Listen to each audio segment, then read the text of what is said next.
Life is about movement and vitality. Don't let vein disease slow you down. Our cutting-edge procedures are minimally invasive with little to no downtime.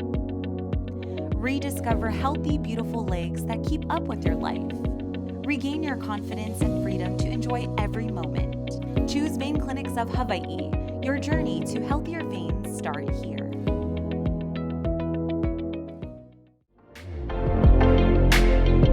Happy Halloween! It's Kiana Cayabyab, and here are today's top Hawaii headlines from the editors at the Honolulu Star-Advertiser. Also, huge mahalo to Longs Drugs Hawaii for sponsoring the show. Head on over to your neighborhood Longs Drugs for all your shopping needs. A Hawaii couple has been convicted in connection with stealing the identities of dead babies and living under their assumed names for decades.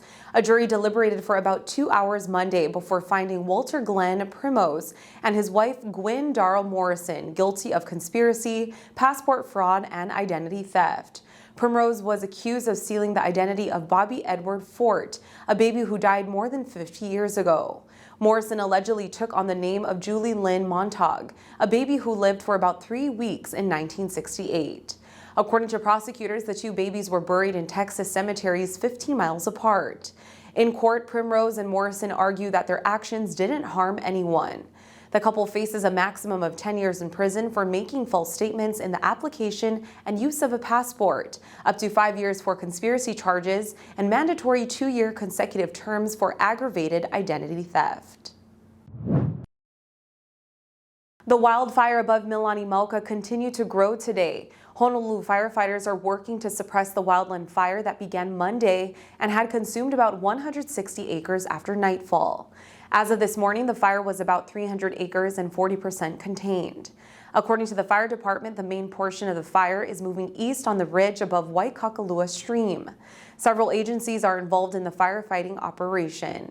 HFD, the Army, and the State Division of Forestry and Wildlife are fielding helicopters to reach the blaze as it burns in a remote, mountainous area of Milani-Mauka. There have been no reports of injuries, and no structures or homes are threatened at this time. The fire department urges residents who might be affected by smoke to shelter in a place or at a location with air conditioning. Police in Japan have ended an 8-hour standoff with a gunman who took 2 hostages and holed up in a post office near Tokyo. 86-year-old Tora resident Tsuneo Suzuki was arrested on suspicion of compulsion and taking hostages in Warabi, a city north of Tokyo. The crime carries a punishment of up to 10 years in prison. Police said the suspect entered the post office and took 2 female staff in their 20s and 30s at gunpoint. He allegedly demanded that police officials arrange a meeting with an unidentified person. Suzuki ultimately freed the 2 hostages and police stormed the building. Police said the post office attack might be related to a shooting at a hospital in Toda that happened about an hour earlier and left 2 people wounded. Japan has strict gun control laws, but in recent years, there has been growing concern about handmade weapons.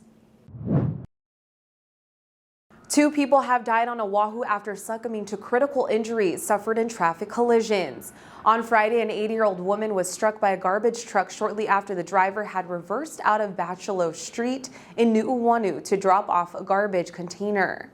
She was taken to a hospital in critical condition. According to Honolulu police, the medical examiner's office said the woman has died. Meanwhile, a 59-year-old woman who was struck by a vehicle while riding her moped on Farrington Highway in Nanakuli last week has also died. The moped rider was hit after she exited Kahe Point Beach Park and crossed the median onto the westbound lanes of Farrington Highway. Oahu has seen 47 traffic fatalities this year, the latest recorded Monday morning when a male pedestrian in his 50s was struck by a car near the corner of Ala Moana Boulevard and Atkinson Drive. A minor coastal flooding advisory for Kauai and Oahu has been extended to Wednesday morning. The National Weather Service said minor flooding will likely continue along shorelines and low-lying coastal areas during high tide. Wednesday's high tide is expected between 4 and 6:30 in the morning. Forecasters warn that beaches, which are normally dry, might be flooded.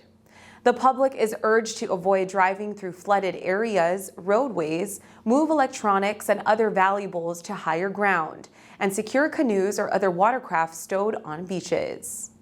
This week's flooding is due to a high astronomical tides and abnormally high water levels. On Kauai, elevated water levels could linger during morning high tides through the end of the work week.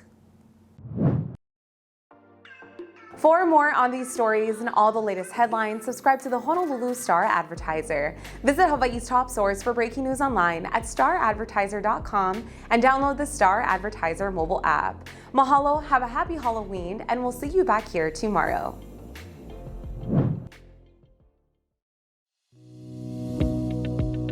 Call us at 808-585-2955 or visit our website at veinclinicsofhawaii.com to schedule your consultation.